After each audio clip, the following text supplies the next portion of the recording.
الأعمال أن تحل مكانتها وأن تستفيد من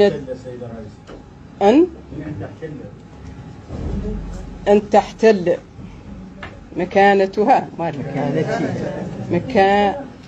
خلوا عنه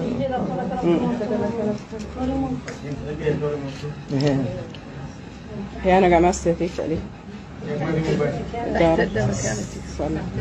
في أن تكون اتحاديتنا تمكين المرأة سيدة الأعمال من أن تحتل المرأة سيدة الأعمال من أن تحتل مكانتها وأن تستفيد